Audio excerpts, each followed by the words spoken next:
The bright stars of deep space filled the view screen as Captain Jake Morrison walked onto the bridge of the UES Harmony.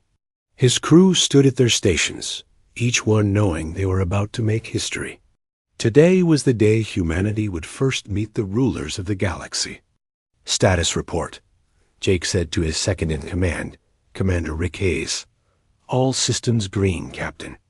We're 30 minutes out from Nexus Prime. The Coalition ships are already waiting for us."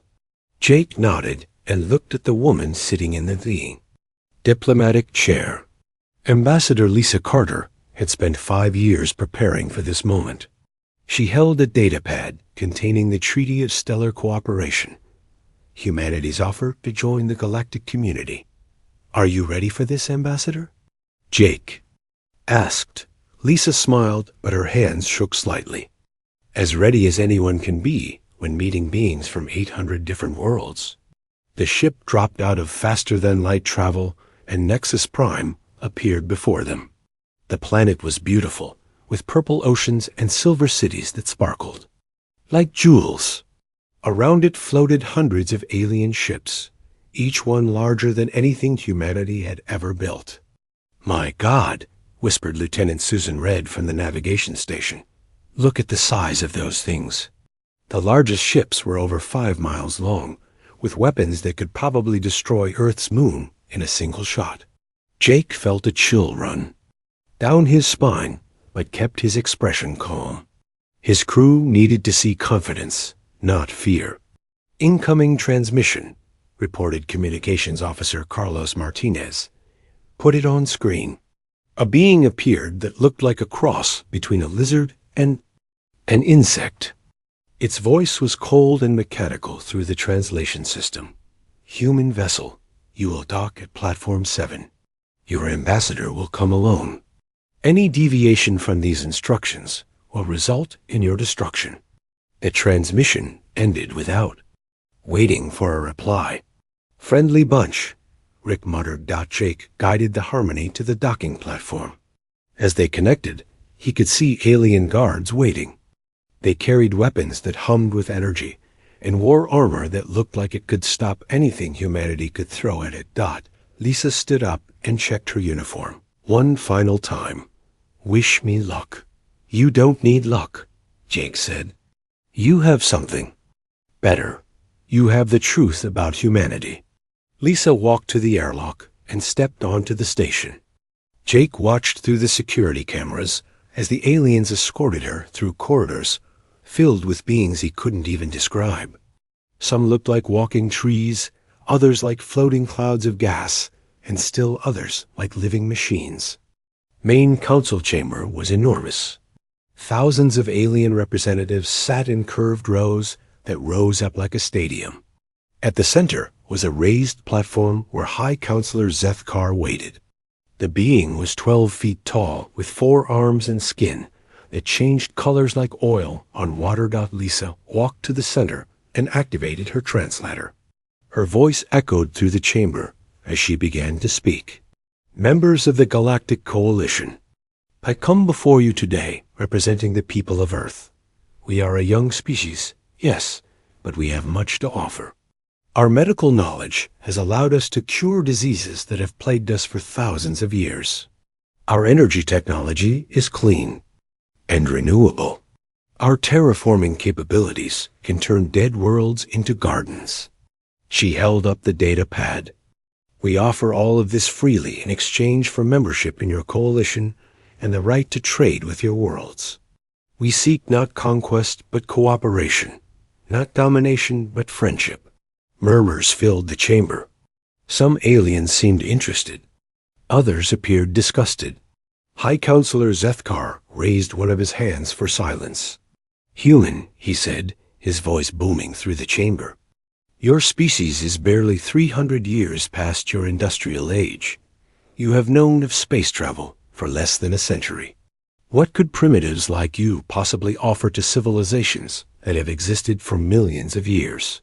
Lisa felt heat rise in her cheeks, but kept her voice steady. "Perhaps fresh perspectives on old problems. Perhaps solutions you haven't considered because you've been thinking the same way for so long. Several aliens made sounds that the translator couldn't interpret, but they didn't sound friendly. Zethkar continued. We have studied your species extensively since you developed nuclear weapons. You are violent, unpredictable, and dangerous. In your short history, you have fought countless wars over resources, territory, and ideas. You have nearly destroyed your own planet multiple times. That's true, Lisa admitted. But we learned from those mistakes. We united our world and chose a better path. Did you? Another alien stood up, this one looking like a giant spider made of crystal.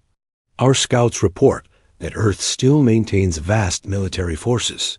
Your ships carry weapons. Even now, your homeworld builds new defensive systems. This does not sound like a peaceful species to us. Back on the Harmony, Jake clenched his fists as he watched the proceedings. On Earth, Admiral Ben Taylor was doing the same from his office in Space Command Headquarters. They're not even giving her a fair hearing, Taylor said to his aide, Colonel Amy Brooks. They made their decision before she even arrived. Dr. Helen Rodriguez, Earth's top expert on alien biology, stood beside them reviewing data on her tablet. The pattern is clear, Admiral. Every species that has challenged coalition authority in the past 1,000 years has been eliminated or enslaved. They see us as a threat. High Counselor Zethkar was speaking again. The coalition has maintained peace in this galaxy for 10,000 years. We have done so by preventing dangerous species from spreading chaos among the civilized worlds. Humanity fits the profile of such a species perfectly. Lisa felt the mood in the chamber turning against her. Please, honored counselor, give us a chance to prove ourselves. We've brought gifts of knowledge and technology. Gifts? Zethkar's laugh was like grinding metal. What gifts could a species that has not even colonized its own solar system offer to us? We have science beyond your comprehension. Weapons that could turn your sun into vapor. Ships that travel between galaxies. The chamber erupted in alien sounds that the translator gave up trying to interpret. Lisa stood alone in the center, feeling smaller with each passing moment. Zethkar raised all 4 arms for silence again. When the chamber was quiet, he delivered his verdict. The Galactic Coalition rejects your offer of membership. You will return to your small corner of space and remain there. Expand beyond your current borders, and you will face the full might of our combined fleets. Attempt to contact other species without our permission, and your whole world will burn. Lisa felt as if she'd been struck. But surely we can find some middle ground, ... There is no middle ground with dangerous species, Zethkar interrupted. You have been warned. The Coalition's decision is final. As Lisa was escorted back to her ship, Jake could see the defeat in her eyes. The dream of joining the galactic community had died in that chamber. Captain, Carlos called out from his station. I'm detecting massive ships moving toward the edge of our solar system. Jake's blood turned cold. The Coalition wasn't just rejecting humanity's offer of peace. They were making sure humanity couldn't threaten them in the future. Set course. For Earth, Jake ordered. Maximum speed.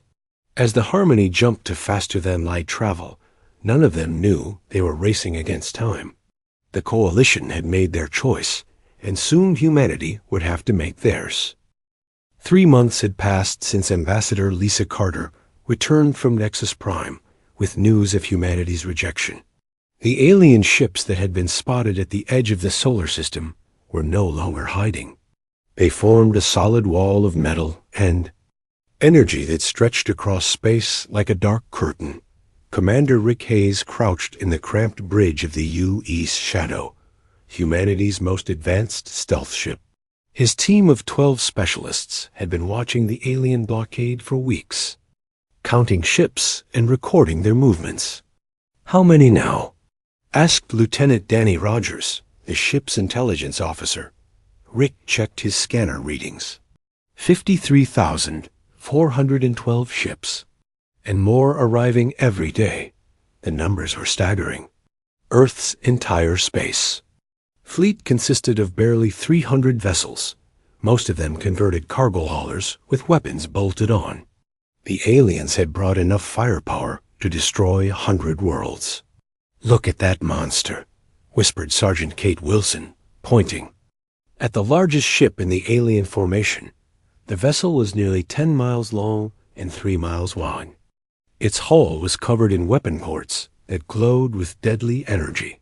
According to their scans, it carried enough firepower to crack a planet in half. "Vanguard-class dreadnought," Rick said, reading from his database. "The Coalition has only built 12 of them in the past 1,000 years. They've never lost a single battle." The shadow continued its silent watch, recording everything. The aliens seemed confident that no human ship could get close enough to spy on them. They were wrong. Back on Earth, President Amanda Walsh sat in the Situation Room deep beneath the White House. Around the table sat the most powerful people in human government, all of them trying to find a way out of the crisis. "The numbers don't lie," said General Chris Moore, head of Earth's military forces. "We're outnumbered 200 to 1. If they attack, we'll last maybe 6 hours. Secretary of State Paul Griffin leaned forward. "Then we need to negotiate. Surely there's something we can offer them." "Like what?" asked Admiral Ben Taylor. "They made it clear they think we're dangerous primitives. They don't want our technology or our friendship. They want us gone." Dr. Maya Singh sat quietly at the end of the table. As director of the Prometheus Initiative, she knew secrets that even the president didn't fully understand. For 20 years, her team had been working on projects that could change everything. But she wasn't sure if they were ready. The debate continued for hours. Some wanted to fight, others wanted to surrender. President Walsh listened to all of them but made no decision. She knew that whatever choice she made would determine the future of the human race. The alien ultimatum arrived exactly 96 days after the blockade began. Every communication device on Earth received the same message at the same moment. Televisions, radios, computers, and even simple electronic devices all displayed the image of Speaker Veltar of the Hierarchs. The alien looked like a walking skeleton covered in black metal. Its voice was like grinding stone as it delivered the Coalition's final demand. "People of Earth, your time has come to an end. For too long, your violent species has been allowed to exist unchecked. The Galactic Coalition has decided that you represent a threat to galactic peace and stability." Across the planet, billions of people stopped what they were doing to listen. In New York, London, Tokyo, and every other major city, crowds gathered around public screens. "You have 7 days to surrender unconditionally," Veltar continued. "Dismantle your military forces. Shut down your weapons factories. Prepare your population for relocation to worlds where you can be properly supervised." The alien's eyes glowed red as it delivered the final threat. "Refuse these terms, and your planet will be sterilized. Every city will burn. Every human will die. You have seen our fleet. You know we have the power to carry out this promise." The transmission ended, leaving Earth in stunned silence. In the Situation Room, President Walsh looked around the table at her advisors. "Options?" General Moore spoke first. "We fight. I don't care about the odds. Humanity doesn't bow down to bullies." "That's suicide," Paul Griffin shot back. "We have to think about saving as many lives as possible. Maybe relocation isn't so bad. You want to scatter humanity across alien worlds where we'll be slaves?" Admiral Taylor's voice was ice cold. "I'd rather die fighting." The argument grew heated. Voices were raised. Fists pounded on the table. Finally, President Walsh held up her hand for silence. "Dr. Singh, you've been quiet. What's your assessment?" "Maya?" Singh had been dreading this moment for years. The Prometheus Initiative was humanity's deepest secret, A project so classified that only 50 people on the planet knew it existed. Now she had to decide whether to reveal it. Madam President, there are things you need to know. Things that might change our options. She stood up and walked to the wall screen, entering a code that brought up files marked with the highest security. Classifications. The others leaned forward as impossible images filled the screen. For the past 20 years, we've been developing weapons and technologies that the aliens know nothing about.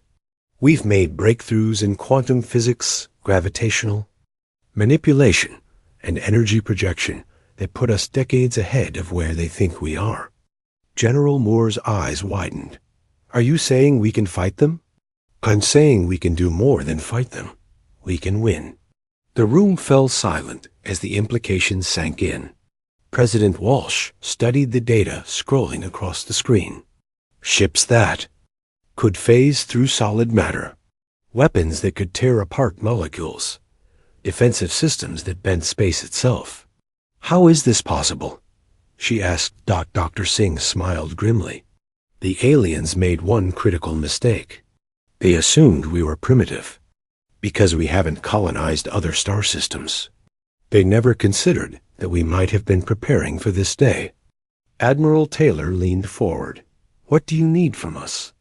Authorization to begin Operation Retribution. We have facilities hidden across the solar system. Ships that the aliens have never detected. Weapons they can't imagine.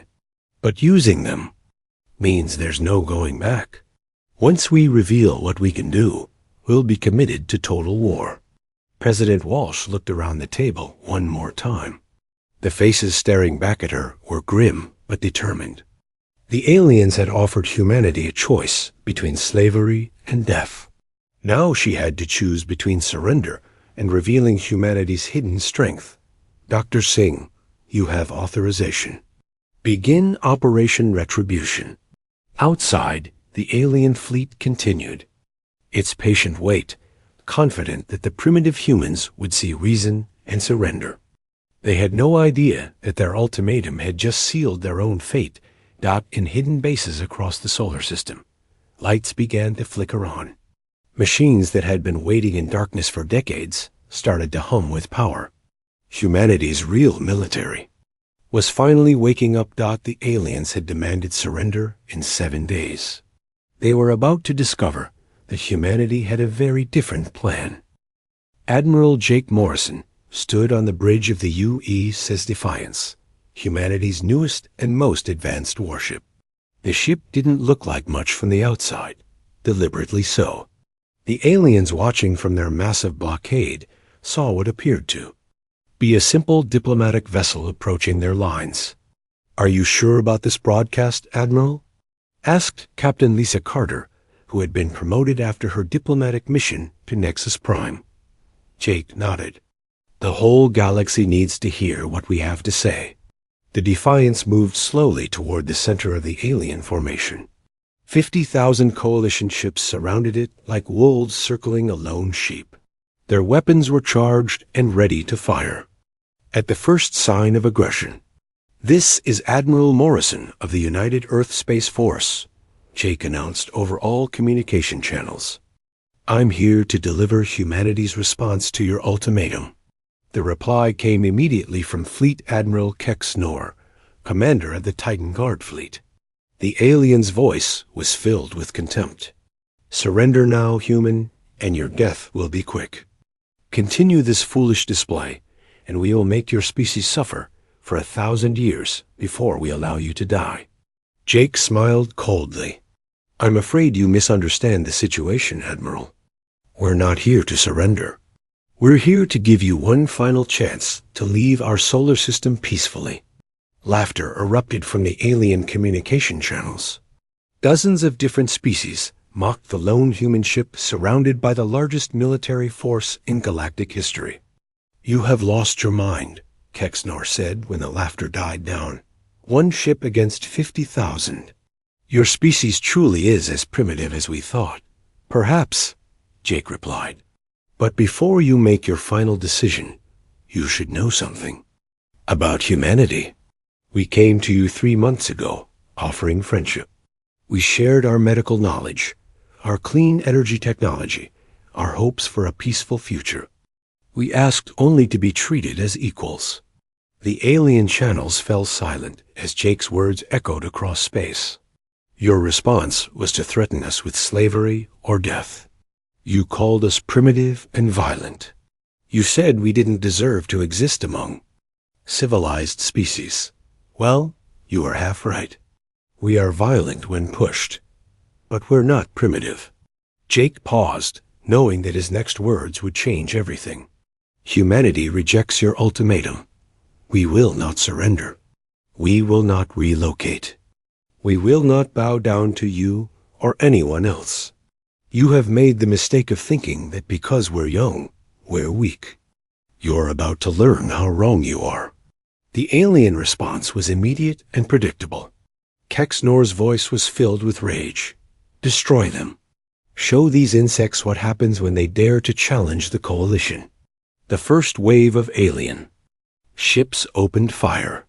Energy beams that could melt mountains lanced through space toward the Defiance.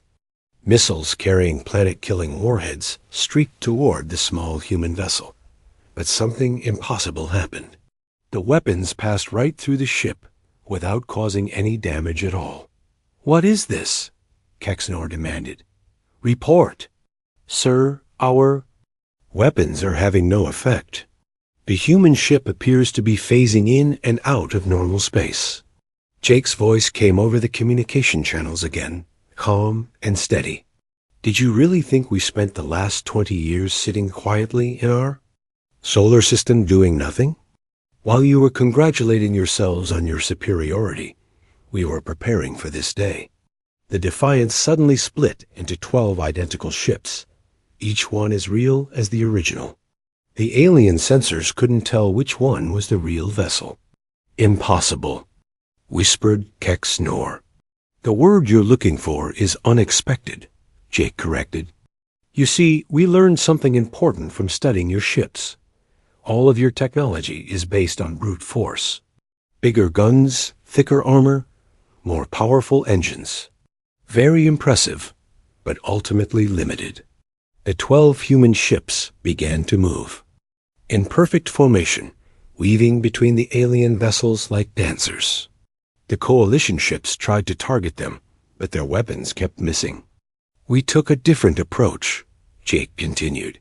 We focused on understanding the fundamental forces of the universe. Matter, energy, space, time. We learned to manipulate them in ways your scientists never imagined. One of the human ships suddenly appeared directly in front of a coalition cruiser. The alien vessel was 2 miles long and heavily armed. The human ship was barely 300 feet in length. Demonstration 1, Jake announced. A beam of energy no thicker than a pencil shot out from the human ship. It touched the alien cruiser. For less than a second, the massive vessel simply vanished, its atoms scattered across space. The alien fleet froze in shock. A ship that had taken decades to build and carried a crew of 10,000 beings had been destroyed in an instant. How? Kexnor's voice was barely a whisper. Quantum disruptor, Jake explained. It breaks the bonds between atoms. Very effective against ships that rely on conventional matter for their structure. More human ships began appearing throughout the alien formation. They emerged from empty space like ghosts, their phase shift technology making them impossible. To track or target. Colonel Amy Brooks commanded one of the new vessels, the UES Phantom. Her ship materialized next to a coalition battleship and fired a single shot. The alien vessel folded in on itself, crushed by its own gravity. Gravitational implosion, Amy reported. Target eliminated. The alien fleet was in chaos. Captains screamed orders that made no sense. Ships fired at empty space, trying to hit targets that weren't there. The perfect formation that had intimidated humanity for months was falling apart. Susan Reed piloted her fighter through the center of the alien formation. Her ship was small enough to fly between the massive coalition vessels, but her weapons were devastating. Each shot from her particle cannon tore through alien hulls like paper. "This is impossible," one alien captain transmitted. "Their technology is beyond anything in our databases." "That's because you never bothered to understand us," Jake replied. "You saw a young species and assumed we were inferior. You never considered that we might have developed along different lines than you did." The first day of battle ended with the complete destruction of the Coalition's advance fleet. 5,000 alien ships had been reduced to floating debris. Not a single human vessel had been damaged. The surviving Coalition forces retreated to the edge of the solar system, their confidence shattered. For the first time in 10,000 years, the mighty Galactic Coalition had been defeated in battle. Admiral Kexnor's final transmission was barely audible over the static of damaged equipment. "This is not over, humans. You have won a single battle, but the Coalition has the resources of 800 worlds. We will return with everything we have." Jake's response was broadcast across the entire galaxy. "We'll be waiting. But next time, remember that we offered you peace. You chose war. Now you'll learn what humanity is truly capable of when we're fighting for our survival." The message was clear. The war had begun, and humanity was no longer hiding. The Coalition's response to their defeat was swift and brutal. Within 2 weeks, over 200,000 warships arrived at the edge of human space. Ships from every corner of the galaxy joined the massive fleet, including the legendary planet. Killer vessels that had ended entire civilizations. General Kevin Stone stood in the command center deep beneath the Rocky Mountains, watching the alien buildup on dozens of screens. As Supreme Commander of Earth's military forces, he knew the aliens would not make the same mistakes twice. "They're not playing games this time," said Colonel Amy Brooks, studying the tactical displays. "Those planet killers can crack a world in half with a single shot." "Then we don't give them the chance to use them," Kevin replied. He turned to address the room full of officers and scientists. "Ladies and gentlemen, Operation Retribution is now in full effect. We're not waiting for them to attack. We're taking the fight to them." Dr. Carlos Martinez looked up from his computer terminal. "Sir, the solar forge is ready. We've run the calculations 3 times. It will work." Kevin nodded grimly. The solar forge was humanity's most terrifying weapon, a device that could turn stars themselves into weapons of war. The aliens had no idea what was coming.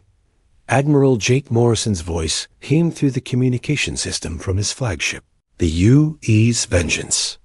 The ship was humanity's largest and most advanced vessel, built in secret over the past 5 years. "All strike teams are in position, General. We're ready to begin simultaneous attacks on their staging areas." "Execute Operation Retribution," Kevin ordered. Across dozens of star systems, human ships appeared without warning. They struck at Coalition supply depots, command centers, and reinforcement fleets. The aliens had expected humanity to defend their home system. Instead, humans attacked everywhere at once.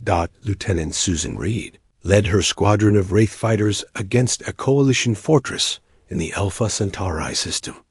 The alien base was protected by energy shields that could withstand nuclear weapons, but Susan's ships had something better. "Phase shift engaged," she reported. "We're going through their shields." The human fighters passed through the alien defenses like ghosts through walls. Once inside, they targeted the base's power core with particle cannons. The explosion lit up the star system as the fortress turned into a ball of fire. "Fortress Alpha is down," Susan reported. "No Coalition survivors." Similar reports came in from across the galaxy. Human strike teams hit 50 Coalition installations in the first hour alone. The aliens had never faced an enemy that could attack so many places at once. On the Coalition flagship Eternal Dominion, Supreme Admiral Vex Thull tried to make sense of the chaos. Reports flooded in of impossible human attacks, ships that appeared from nowhere, weapons that defied known physics. "How many ships do they have?" he demanded. "Unknown, sir. Our intelligence suggested they had less than 300 vessels. But they're attacking in over 60 different systems simultaneously." The truth was even more shocking. Humanity had built thousands of ships and hidden facilities throughout their solar system and beyond. While the Coalition had been watching Earth's official shipyards, humans had been constructing fleets in asteroid mines on the dark side of moons, and in deep space stations invisible to alien sensors. The Coalition's most powerful response came.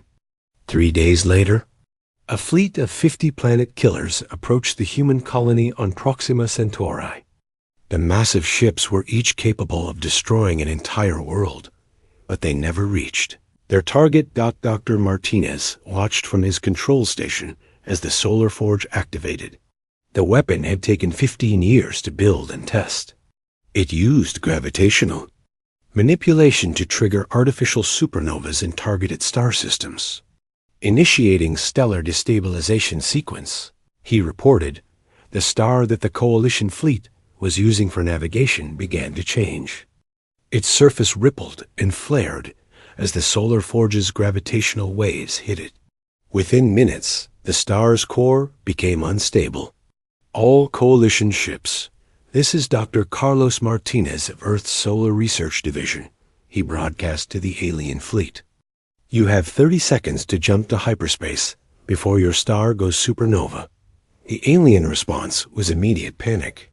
50 planet killers and their escort ships scrambled to escape the system as the star began to collapse. Most of them made it out in time. 7 ships didn't. The supernova that followed could be seen from 50 light years away.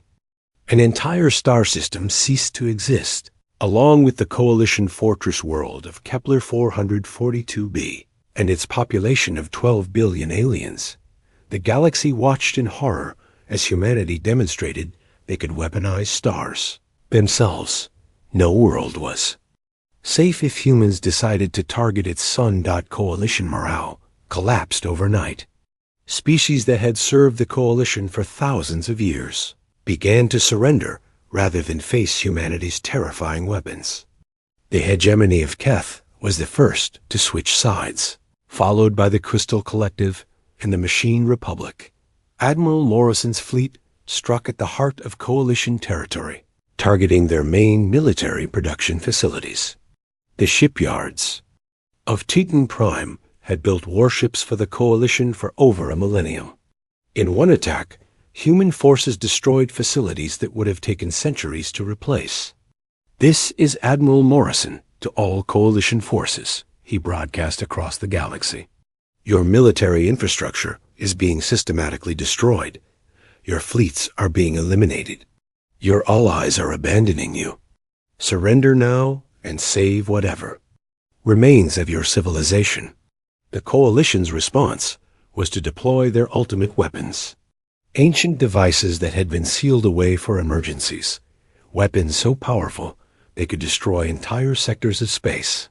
They had hoped never to use them, but humanity left them no choice. The void cannons were activated for the first time in galactic history. The massive weapons drew power directly from black holes, creating beams of energy that could tear holes in space itself. But even these ultimate weapons couldn't stop humanity's advance. Human ships simply phased out of normal space when the Onzempu void cannons fired, reappearing behind the weapons to destroy them with quantum disruptors. Within 6 months, the Coalition's military might was completely broken. Their fortress worlds lay in ruins. Their fleets were scattered or destroyed. The Confederation that had ruled the galaxy for 10,000 years was collapsing. The final blow came when human forces surrounded Dominion Prime, the Coalition's capital. World. Admiral Morrison's fleet appeared in the system without warning, their phase shift technology allowing them to bypass all defensive lines. The planet's orbital defense stations opened fire with everything they had. Energy beams that could boil oceans struck the human ships without effect. The humans had learned to manipulate space-time itself, making their vessels immune to conventional weapons. This is Admiral Morrison to all coalition forces in this system. He broadcast, "You are completely surrounded and outgunned. Surrender immediately or share the fate of your military." The response came from High Counselor Zeth Kar himself, his voice filled with defeat and fear. "We surrender. The coalition surrenders. Unconditionally to the forces of Earth." Across the galaxy, the news spread instantly. The mighty galactic coalition, rulers of 800 worlds and conquerors of 1,000 species, had been brought to their knees by a race they had dismissed as primitive savages. Humanity had offered peace once. When it was rejected, they had shown the galaxy what they were truly capable of. The war was over, but the real question remained: what would humanity do with their victory? Fleet Admiral Jake Morrison stood on the bridge of the UES Vengeance as it orbited Dominion Prime, the former capital of the Galactic Coalition. Below them, the planet that had once ruled 800 worlds now waited in fearful silence for humanity's judgment. "Final casualty reports are in, Admiral," reported Captain Lisa Carter. "Coalition military losses are estimated at 97%. Civilian casualties are minimal due to our precision strikes." Jake nodded. The war had been swift and decisive, but he took no pleasure in the destruction. Every alien ship destroyed meant thousands of lives lost, even if they had been trying to destroy humanity first. "Sir, we're receiving surrender requests from the last holdout systems," said communications. Officer Danny Rogers. "The warrior clans of Vega and the hive minds of Arcturus both want to formally surrender." In the war room on Earth, General Kevin Stone and President Amanda Walsh reviewed the situation. The coalition was finished as a military force, but the question of what to do next was causing heated debates among Earth's leaders. "We should occupy their worlds directly," argued Secretary of Defense Paul Griffin. "Show them what happens when you threaten humanity. Make them serve us the way they wanted us to serve them. That would make us exactly like them," countered Secretary of State Dr. Helen Rodriguez. "We fought this war to protect our freedom, not to become galactic tyrants." President Walsh listened to the arguments, but her mind was already made up. She had spent sleepless nights thinking about humanity's next steps. The choice they made now would define their species for generations to come. General Stone, prepare for a full military stand down. We're not occupying anyone's worlds. Madam President, with respect, that could be a mistake, Heaven replied. Some of these species might see mercy as weakness. Then we'll teach them the difference between mercy and weakness, Amanda said firmly. The announcement came 3 days later. Every communication device in the galaxy received the same message simultaneously, broadcast from Earth across subspace networks that the Coalition had never known existed. President Walsh appeared on screens throughout 800 worlds, her words translated into thousands of alien languages. "Citizens of the former Galactic Coalition, I am Amanda Walsh, President of the United Earth Government. Your military leaders have surrendered unconditionally to our forces. The war is over." Across the galaxy, trillions of aliens watched in. Stunned silence. Many had never seen a human before, and they were surprised by how ordinary the Earth leader appeared. 6 months ago, humanity came to you seeking friendship and cooperation. We offered to share our knowledge and technology in exchange for peaceful coexistence. Your leaders rejected our offer and threatened us with slavery or extinction. The President paused, letting her words sink in before continuing. We have shown you the consequences of that choice. Your fleets are destroyed. Your military infrastructure is in ruins. Your weapons of mass destruction have been eliminated. You are completely at our mercy. Fear rippled through the watching populations. Many expected the humans to demand tribute, slaves, or total submission. What came next shocked them. But humanity is not interested in ruling over you. We did not fight this war to become your new masters. We fought to protect our freedom and to ensure that no species can threaten peaceful civilizations again. Dr. Maya Singh stood in the newly constructed Galactic Administration building orbiting Earth. As humanity's first galactic administrator, she would oversee the transition to whatever came next. The old coalition system is finished, President. Walsh continued. It was built on fear, oppression, and the dominance of the strong over the weak. We offer you something different. A new galactic government based on cooperation, equality, and mutual respect. The terms of the new Galactic Accord were revolutionary. Every species would have a voice in galactic affairs, regardless of their military power or technological level. Resources would be shared more fairly. Aggressive warfare between species would be forbidden and enforced by human peacekeeping forces. On the planet Nexus Prime, former High Counselor Zeth Kar watched the broadcast from his prison cell. The being, who had once commanded the mightiest military force in the galaxy, was now a war criminal awaiting trial. The humans are fools, he told his guard, a crystal collective being who had switched sides during the war. Power without dominance is meaningless.